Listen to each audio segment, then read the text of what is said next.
Beralih ke berita lainnya, kabar duka datang dari sepak bola nasional. Dua supporter meninggal saat pertandingan antara Persib Bandung dan Persebaya Surabaya yang digelar di Stadion Gelora Bandung Lautan Api Jawa Barat pada Jumat malam dalam lanjutan Piala Presiden 2022. Isak tangis duka mengiringi pemakaman Sofiana Yusuf, supporter sepak bola yang tewas saat pertandingan antara Persib Bandung dan Persebaya Surabaya di Stadion Gelora Bandung Lautan Api Jawa Barat pada Jumat malam. Keluarga, kerabat, dan supporter turut mengantarkan jenazah untuk dimakamkan di pemakaman Ciparigi, Kota Bogor. Suasana duka juga mengiringi pemakaman Ahmad Solihin, warga Cibaduy Wetan, Kota Bandung yang juga tewas saat akan menyaksikan pertandingan Persib menghadapi Persebaya. Persib Bandung akan mengevaluasi agar peristiwa ini tidak terulang pada laga selanjutnya.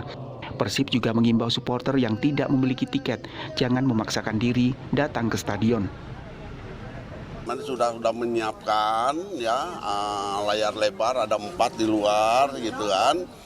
Tapi karena semua bobotoh meringsek tetap mau ke dalam, dan ini Ahmad Solihin pun juga bawa tiket, dia bawa tiket. Yang karena nanti akan ada penonton lagi atau enggak? Ya saya lihat kalau penonton saya tetap ada ya, tapi mungkin kita akan menghimbau kalau yang tidak punya tiket lah mohon nonton di TV aja mungkin. Kapolrestabes Bandung, Kombes Aswin Sipayung menjelaskan, kejadian ini akibat banyak supporter yang tidak sabar masuk stadion, padahal polisi sudah mengimbau agar antre dengan tertib. Kebanyakan dari warga Bandung atau bobotoh korban ini tidak ingin buru-buru masuk, ingin buru-buru lihat fansnya ya main, tapi melupakan keselamatan. Dia tiba-tiba ada kesan, kita bawa ke rumah sakit. Terkait kasus ini, PT Liga Indonesia Baru sebagai operator yang ditunjuk PSSI menyatakan menunggu hasil penyelidikan polisi. PT Liga Indonesia Baru menyebut membludaknya penonton karena ada supporter yang tidak memiliki tiket tetapi nekat masuk stadion. Ya, paling tidak kan ini jadi pelajarannya bahwa tiketing itu pakai sistem. Kenapa juga kita harus tahu siapa yang masuk, dan ini sih sudah menjadi suatu keharusan. Yang tidak punya tiket ya nggak usah ke stadion mungkin gitu ya. Ini kan kita tidak inginkan, malah kita bercampur, katanya ada yang punya tiket ada yang tidak. Sementara itu PSSI menegaskan akan menginvestigasi kejadian ini. PSSI juga masih menunggu laporan pengelola stadion serta panitia pelaksana pertandingan. PSSI telah menurunkan tim investigasi, hari ini mulai bekerja untuk menginvestigasi kejadian ini. Hari ini juga kami menunggu laporan dari pihak pengelola stadion dan panpel yang ada di sana.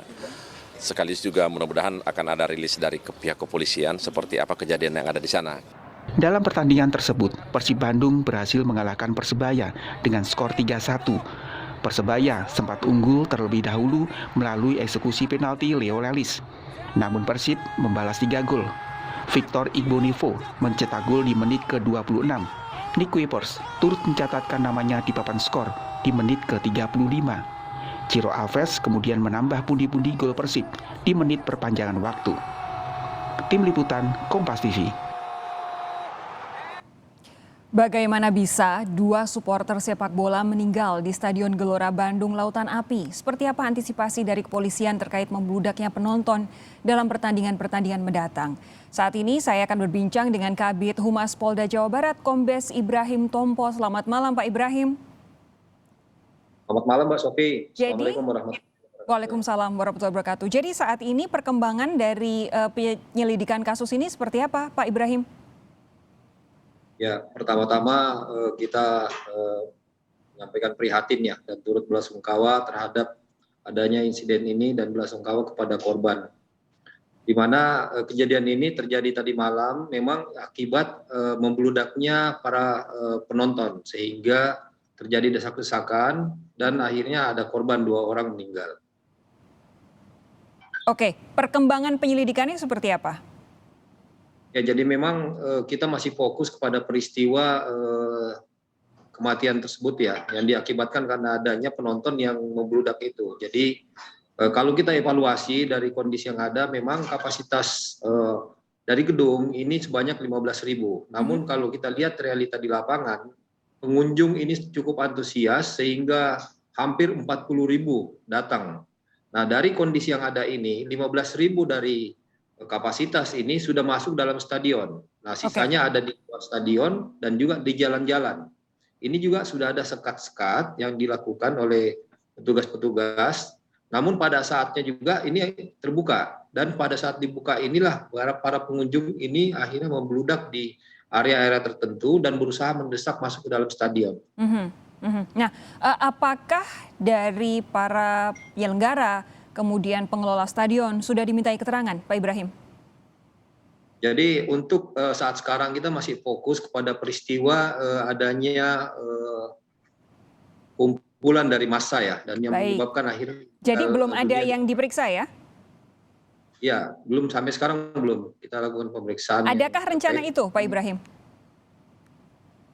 Kita masih fokus dulu dalam peristiwa terjadinya kematian ini. Jadi penyebab-penyebabnya dulu kita lakukan pendalaman, kemudian nanti akan kita lakukan pengembangan-pengembangan terkait hal-hal yang pelaksanaan kepanitiaan nanti. Oke, begini, kan dalam tiap keramaian, apapun itu bentuknya, pasti akan selalu ada penjagaan. Kita tentu para panitia juga pasti sudah memiliki izin dari pihak kepolisian, artinya juga ada bantuan pengamanan dari kepolisian untuk memastikan acara sebesar pertandingan sepak bola pasti juga dijaga. Nah, apa kalau dari internal kepolisian sendiri, terutama Polda Jawa Barat, apa evaluasi terkait dengan pertandingan sepak bola kemarin itu yang akhirnya membuat orang puluhan ribu berusaha merangsek masuk ke dalam stadion dan tidak kemudian bisa dihalau oleh aparat keamanan? Ya, ini memang kita berbicara terkait dengan kondisi massa ya. Jadi memang pada saat regulasi untuk menyiapkan penonton sebanyak kapasitas stadion yang ada, ini sudah kita siapkan pengamanan-pengamanan dan berkoordinasi dengan pihak panitia juga untuk sistem dan regulasinya untuk bisa mengakomodasi kondisi tersebut. Namun kondisi-kondisi di luar tersebut seperti adanya penonton-penonton yang membludak juga sudah diantisipasi dan berkoordinasi untuk menyiapkan layar untuk menonton. Nah, tetapi pada kenyataan di lapangannya, penonton-penonton yang ada di luar ini yang memang tidak sempat masuk ke dalam stadion, ini berusaha untuk masuk ke dalam stadion, mendekati pintu-pintu masuk. Nah, inilah kondisi yang mungkin perlu kita evaluasi. Kemarin berapa sih Pak jumlah personel aparat yang diterjunkan untuk mengamankan pertandingan sepak bola ini? Ya, jadi memang untuk pengamanan ini kan memang dalam wilayahnya Polrestabes. Jadi personel Polrestabes akan kita kedepankan. Pak Ibrahim, dapat nggak angkanya berapa? Ini sekitar hampir 2.000. Hampir 2.000. Dan itu sebenarnya memadai asalkan kondisinya wajar begitu? Sangat-sangat memadai. Karena memang pertandingan-pertandingan sebelumnya juga kita sudah melakukan settingan pengamanan, berkoordinasi dengan panitia juga dengan pengaturan-pengaturan dan regulasi. Alhamdulillah tidak ada masalah. Oke, tentu kita berharap karena pertandingan-pertandingan masih akan ada, mungkin juga akan digelar di Jawa Barat lagi. Kami harapkan tentu ada evaluasi mendalam baik dari pengelola, penyelenggara maupun dari aparat keamanan terkait dengan keamanan para supporter sepak bola. Pak Ibrahim, terima kasih sudah bergabung dalam Sapa Indonesia malam hari ini. Sehat terus ya Pak. Baik, terima kasih. Terima kasih. Saudara.